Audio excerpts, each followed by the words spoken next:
Sí que me ha surgido así en la mente ahora, como volviendo un poco a la comparación con Interstellar, pero porque justo le está dando unas vueltas y creo que ahí hay cierto punto conector. Es que en Interstellar, si yo mal no recuerdo, al final ellos entran en este agujero de agujero negro, ¿no? Es como. Y termina viendo como haciendo una especie de viaje al pasado extraño en el que está en la estantería de la habitación de su hija y tal. Y es como que conecta con ella, ¿no? Porque por eso le da los golpes y quiere comunicarse con ella, ¿no? Y es esta cosa como que ha llegado al confín de, ¿no? Según Interstellar, eso es un poco porque es al final de la película, porque esta cosa de, wow, el agujero negro, ¿no?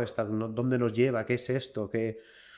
Y digamos que es una cosa un poco circular, que es muy de Christopher Nolan también hacer este tipo de cosas, ¿eh? O sea, le pega muchísimo como director, pero que a nivel de temático, de sus temas, de la conclusión que hay que llevar la peli, habiéndose explicitado ya muchísimo con la escena que comentaba antes, de cuando dice la otra chica, Natalie Portman creo que es, que dice lo de que hay una fuerza más potente que la gravedad, que es el amor, ¿no?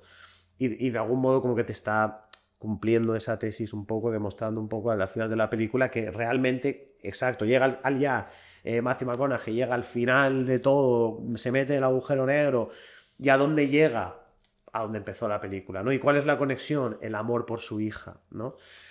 Entonces es como. Y al final, realmente, lo curioso es que la conclusión es un poco, aunque el camino sea distinto, la conclusión es un poco parecida, porque al final Ad Astra es lo contrario, o sea, es llegar al espacio y en vez de que esa misma inmensidad te devuelva como naturalmente, místicamente, a esa raíz del amor, ¿no?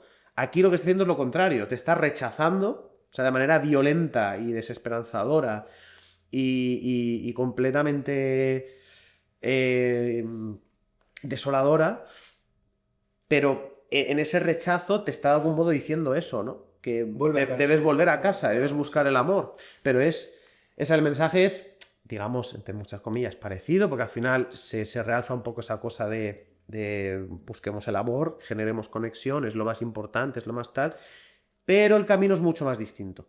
No tiene nada que ver. Porque al final Christopher Nolan también, como director y tal, es todo mucho más. Tiene esa cosa de que sabes que no te va a dejar caer al vacío, sin más. Sí, te va a dar algo, te va a dar ese final en el que se encuentra de nuevo con su Te va a hija, dar su ¿no? versión. La música es ya con un clímax a nivel de estímulos brutal, ¿no? En el que tú como espectador estás ahí como. Y Ad Astra es más seca. Y no lo digo para bien o para mal, ¿eh? A mí, de hecho, yo prefiero Ad Astra, me gusta más. Pero. A ver, a ver. eh, pero creo que es más sensato, creo. O sea, creo que la visión de Ad Astra es más sensata, creo. O al menos a nivel de que tú te puedes imaginar o es coherente pensar que efectivamente, digamos, no hay nada más allá.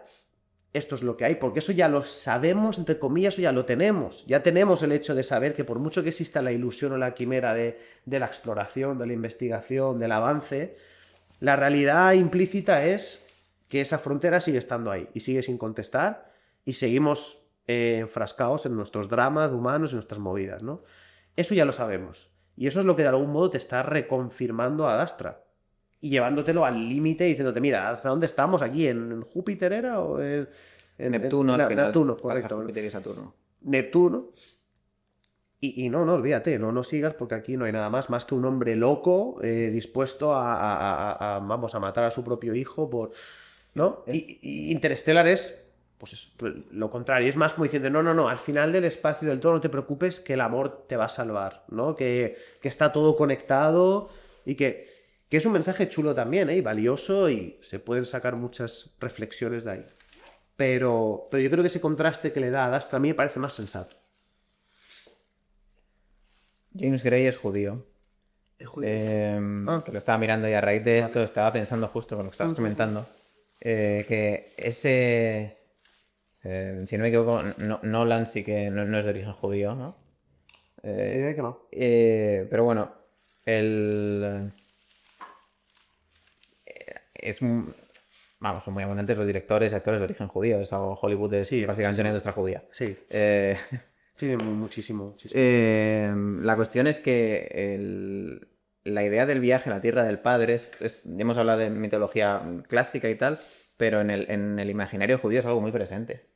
O sea, la idea esta de la vuelta a la tierra prometida, o el encontrar la tierra prometida por parte de Abraham, el retorno a la tierra de Moisés también, o sea, el retorno a Israel. El reino de David. Bueno, el reino de David es posterior, sí, de nuevo. La construcción del reino de Israel por parte de los reyes David y Salomón. Esto, la idea de la salvación por el amor, por una encarnación humana abstracta y universal, nunca gusta a los judíos por parte del mensaje de Jesús, ¿no? Quiero decir, eso nunca les ha convencido. Los judíos viven en una especie de, diciéndolo mal y pronto, cagar pena constante por el hecho de que, ay, Dios, te hemos fallado, vamos,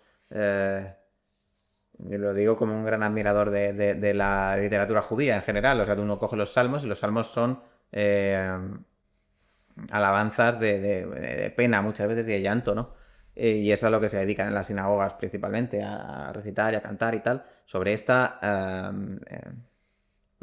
nostalgia, o esta nostalgia, ¿no? Del reino, ¿no? Desde la construcción moderna del Estado de Israel, ha habido muchos judíos que se han visto también legitimados un poco a irse allá a vivir, a tal. ¿Qué es? El pueblo judío es como hablar del pueblo, no sé cómo decirte, ateniense, ¿no? Un pueblo que lleva vagando desde la antigüedad bastante remota, con una unidad cultural y familiar sólida. De hecho, o sea, tienen un problema muy grande los judíos a día de hoy, es que desde la última destrucción del templo por parte de los romanos, si no recuerdo mal, en torno al año 70, perdieron todo el linaje y las genealogías. Uno coge el Nuevo Testamento, que está escrito a caballo entre esa época, y todavía se conserva la genealogía de Jesús, por ejemplo, y te dicen era hijo de tal, de no sé qué, hasta David, y de David a Adán, ¿sabes? Eso lo perdieron, entonces tampoco pueden nombrar sacerdotes. Por tanto, no pueden rendir culto a Dios en un sentido completo, como lo hacían antes de la destrucción del templo. Es un punto importante, y los judíos viven en diáspora brutal, sobre todo desde esa época, desde la destrucción romana del templo principalmente. Porque ya pierden todos los permisos que podían tener de los romanos, que no eran muchos en aquella época, y desde entonces ya son ocupados tras otro, una ocupación tras otra, sobre todo con la llegada del Islam, eso es mucho más bestia. También hay una conversión masiva al cristianismo en la zona del Levante mediterráneo, ¿no? De hecho, ya te digo, en origen, las zonas más fuertes del cristianismo probablemente sean esas. Lo que pasa es que luego son ocupados por los del sable, ¿no? Pero por los maometanos.